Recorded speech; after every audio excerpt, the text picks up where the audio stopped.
છું મેં યદિશા. હું ધોરણ 5માં અભ્યાસ કરી રહી છું. મારી શાળાનું નામ છે શ્રી કન્યા શાળા સફેદનગર. આજે તમારી સમક્ષ હું એક વાર્તા રજૂ કરીશ. વાર્તાના શબ્દો છે ડોશીમા અને તેમના 4 દીકરાઓ. એક ડોશીમા હતા, તેમના 4 દીકરાઓ હતા. એકનું નામ હમર, બીજાનું નામ તમર, ત્રીજાનું નામ સારિંગા અને ચોથાનું નામ ગની હતું. ગામમાં એક વખત નાટક મંડળી આવી. તેમાં જુદા જુદા વેશ ભજવે. છોકરાઓ કહે, માડી અમારે આ નાટક જોવા જવું છે. ડોશી કહે, ઠીક છે બેટા, પાછા વહેલા આવજો. આજકાલ ચોરીના સમાચારો બહુ સંભળાય છે, પણ તમારે નાટક જોઈ આવો. છોકરાઓ નાટક જોવા ગયા અને ડોશીની બીક સાચી પડી, કારણ કે જેવા છોકરાઓ ગયા તરત જ ચોર આવી પહોંચ્યા.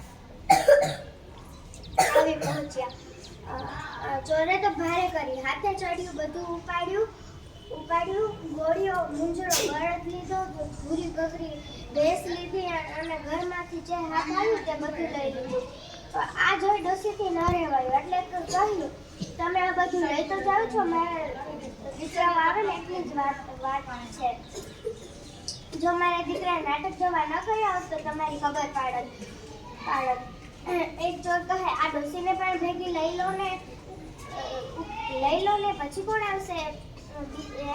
પેલો ચોર હતો તે બાચકો લીધો, બાચકામાં ડોશીને બાચકામાં નાખી અને ઉપાડી લીધી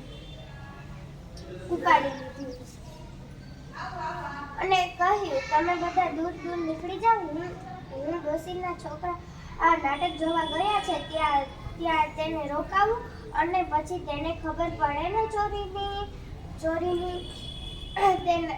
તે પણ ડોશીવાળું પોટલું લઈને નાટકમાં ભળીને નાચવા લાગ્યો.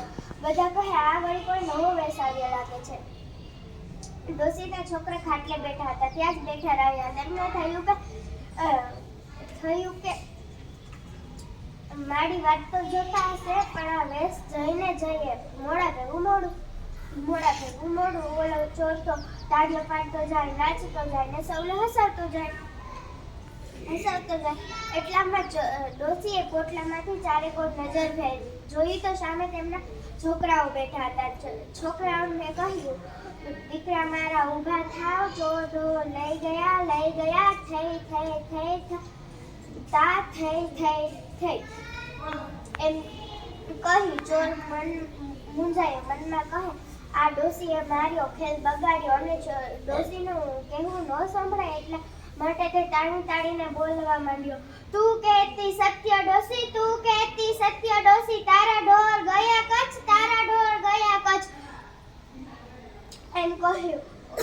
એમ કહી ડાન્સની નીચે પછાડી અને પોબારા ગણ્યા. એમ થયું, બધા શું થયું એમ કરતા ભેગા થયા. જોઈ તો ગાંસડીમાંથી ડોશી નીકળી. એટલામાં તો હમર, તમર, સારિંગા અને ગનીભાઈ પહોંચી આવ્યા. ચારે કોર દોડી અને ચોરોને પકડી પાડ્યા. જેઓ માલ ઢોર ને જે બધું લઈ ગયા હતા તે બધું પાછું લીધું અને ડોશી 6 મહિના ખાટલે બેસી સીધો ખાધો અને તેમના છોકરા જે માલ પાછો લઈ આવ્યા ચોરીનો એ ગૌરવથી સૌકે કહેતા રહ્યા.